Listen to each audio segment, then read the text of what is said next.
최선 시장에 대해서 아시는 분은 아시겠습니다만, 제가 볼 때는 학계에서도 많은 기여를 했습니다만, 우리나라 사람들 중에 어느 누구보다도 통일에 대한 의지가 강한, 그리고 또 실천력 있게 노력을 하는 그런 대표적인 분 중에 한 분 아닌가, 저는 그렇게 생각을 하고 있습니다. 자기 고향도 아닌 경기도 고양시에 가서 거기 가서 이제 여러 가지 주도를 놓는 이유도 행신역에 있는 KTX를 뒤로 돌려서 신의주까지 가고자 하는 그런 열망이 매우 강한 그런 사람이다, 이런 저 나름의 평가를 하고 있습니다. 그래서 저는 이제 최성 시장하고 생각이 다른 입장에서 나온 건 아니고 상당히 비슷합니다만, 어떤 그분을 대신해서 무엇을 말씀드리는 건 아니고요. 제가 오늘 드리고자 하는 말씀 크게 두 가지인데, 미국의 트럼프가 출범한 이후에, 트럼프가 행정부 출범 이후에, 그리고 또 트럼프가 출범하는 과정에서 표현한 그 발언들을 보면 52년 체제, 아시는 분들 아시겠습니다만, 일본의 전후 처리를 매듭지은 52년 샌프란시스코 강화조약 체제, 독도 문제도 이것 때문에 여전히 오리무중에 쌓이는 그런 문제가 되어버리는 게 아닌가 이런 생각이 드는데요. 52년 체제의 균열을 예고하고 있다는 생각이 많이 듭니다. 그 이유는 52년 체제의 요점은 일본을 패전국으로서 배상을 요구하고 책임을 지게 하는 데 있었던 것이 아니라, 일본으로 하여금 그런 소련의 공산당의 세력 확산을 동아시아에서 일본을 중심으로 나가고자 하는 그런 미국과 연합국의 의지가 매우 강한 그런 의미가 있는 게 이제 52년 체제, 샌프란시스코 강화조약이다, 이렇게 볼 수 있을 것 같습니다. 근데 그렇게 본다면 이미 90년에 소련은 해체되었고, 그렇다고 한다면 52년 체제는 사실상 변화를 겪어야 되는데 겪지 못했죠. 그 중요한 이유는 바로 북한의 핵 문제가 불거졌기 때문에 52년 체제는 체질 개선하지 못한 채로 지금까지 왔습니다. 그래서 65년이 지금 흘렀습니다. 그래서 박명희 교수님께서 여러 가지 지금 시기적인 의미들을 많이 앞에 설명해 주셔서 저도 자각하는 계기가 됐는데, 저는 최근에 어쨌든 이 52년 체제의 중대한 어떤 균열이 나타나는 게 아니냐. 왜 그러냐 하면, 트럼프의 이야기를 다 아시겠습니다만, 한국에게는 방위비도 더 분담해야 된다고 얘기했죠. 따지고 보면 할 얘기가 무지 많습니다. 미국이 주한미군을 주둔하는 여러 가지 이유는 우리 한미동맹으로서의 서로의 어떤 군사적 협력이 필요했기 때문에도 있지만, 미국 스스로의 많은 어떤 그 국가적인 이해관계가 걸려있는 그런 문제이죠. 그리고 일본에 대해서 뭐라 그랬냐면 환율 조작국이라고 했습니다. 굉장히 강력한 표현들도 서슴없이 쓰고 있는데, 즉 일본을 통해서 동아시아 질서를 꾸려나가려고 하는 이런 미국의 그동안의 어떤 이해관계와 배치되는 이런 표현들이 서슴없이 나오고 있다. 자, 이 이야기는 트럼프 시대에 와서 과거 52년 체제가 의도했던 이런 것들이 어떤 균열을 보이는 게 아니냐, 이렇게 이제 했습니다. 그런데 문제는 그럴 경우에 그럼 52년 체제는 소련이 붕괴됐을 때 이미 변화했어야 되는데 변하지 못한 이유를 아까 북한의 핵 문제를 대해서 말씀드렸는데, 그럼 북한을 그럼 변화할 수 있는 것이냐? 어떻게 그럼 이게 변화가 된다면 52년 체제도 변화할 텐데, 근데 문제는 2017년 대선이 정권 교체 가능성이 그 어느 때보다 지금 높아지고 있다는 데 주목할 수밖에 없는 것 같습니다. 그리고 정권 교체가 될 경우에 남북 관계는 정말 변곡점을 맞이할 수 있습니다.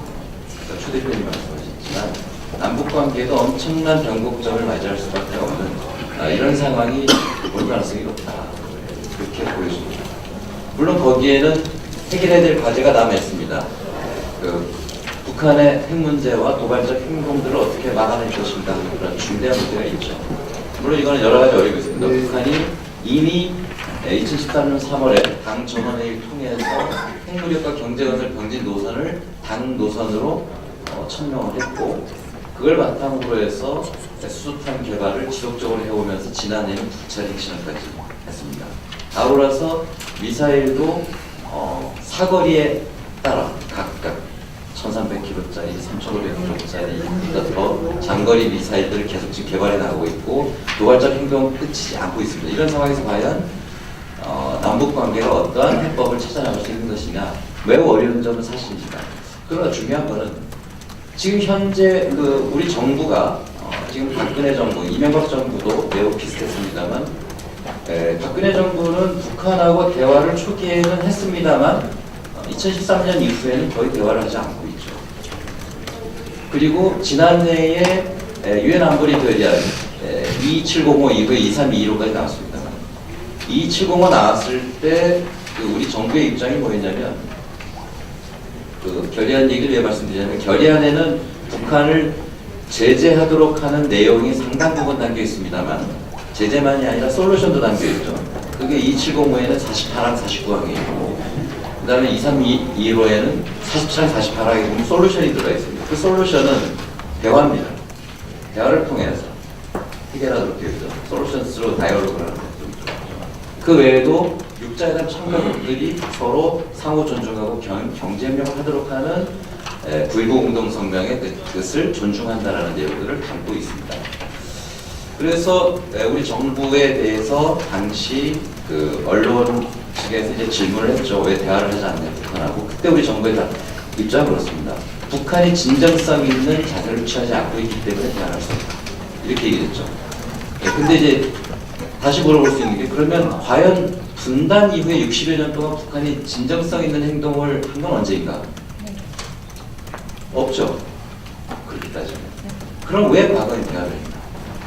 진정성이 있든 없든 북한의 잘못된 행동이 한 번에 심한 위기를 가져올 수 있기 때문에 그런 것들을 제어하기 위해서 북한이 좋아서가 아니라 한반도의 미래를 위해서 대화하는 거 아니겠습니까? 그럼 박근혜 정부는 대화를 안 했느냐? 했죠. 2013년에 개성공단이 그 당시에 북한이 근로자들 출근 안 시키고 문제를 일으켰을 때 대화를 했습니다. 그래가지고 2013년 8월에 8.14 합의를 이뤄냈죠. 어떤 일이 있어도 개성공단 닿지 않도록 하겠다. 그럼 그 당시에 북한은 진정성이 있었느냐? 북한은 그 당시에 2013년에 핵실험을 했어요. 2월 달에.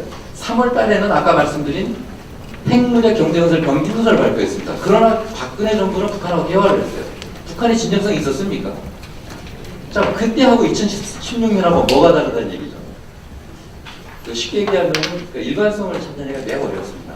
결국은 어떻게 됐느냐? 오랜 기간 북한하고 대화하지 않고 아무것도 하지 않았기 때문에 결국 북한은 더욱더 도발적인 행동을 더 많이 했고 남북 관계는 좀 최악의 상태로 가 있는 게 아니라 이렇게 볼 수 있는 것 같습니다. 그렇다고 한다면 북한의 이런 문제들을 해결하기 위해서는 북한하고 대화하는 것이 무엇보다 쉽습니다.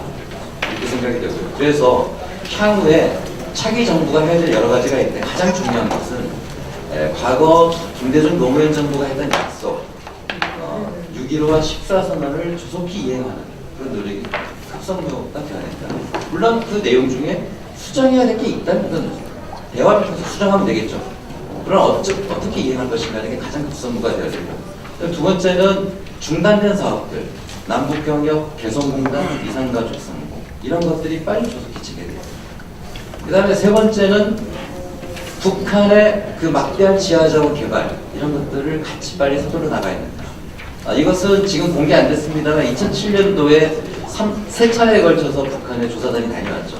그 조사단의 마지막 보고서는 공개 안 돼 있습니다. 그러나 그 보고서는 매우 좋은 평가가 나온 것으로 담당자를 통해서 이제 제가 들은 바가 있는데요. 그러한 상호 이익이 될 수 있는 것들을 빨리 진행해 나가고 그보다도 더 여러 가지가 있습니다. 우리 접경 지역에 그동안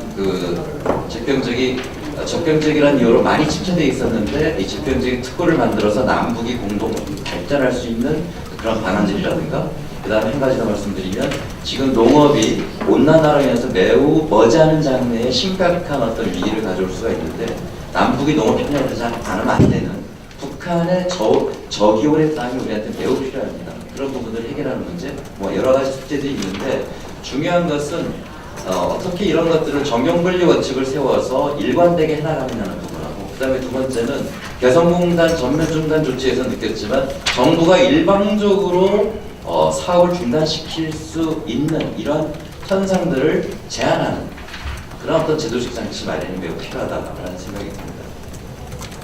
얘기가 많았습니다만 이제 시간이 다 되어서 끝으로 이제 말씀을 드리면 지금 그 트럼프 그 정부 이후에 지금 동북아 질서가 그 지각 변동을 요동칠 것으로 좀 예상되고 있는데 이 시기에 우리 정부가 과연 한반도 문제, 즉 남북 문제를 어떻게 풀어나가냐면 매우 중요한 그런 시점이 있다. 그래서 차기 정부는 여러 가지 개혁 과제들이 많이 있습니다만 그동안 그 막혀있던 한반도 문제를 어떻게 지혜롭게 풀어나가느냐 따라서 2017년 대선은 어떤 정치 교체, 정권 교체만의 그 문제가 아니라 이 동아시아 질서의 재편을 예고하고 있다는 점에서 민주당이 많은 그 고민들을 갖고 나가야 되지 않나 이런 생각이 들었습니다.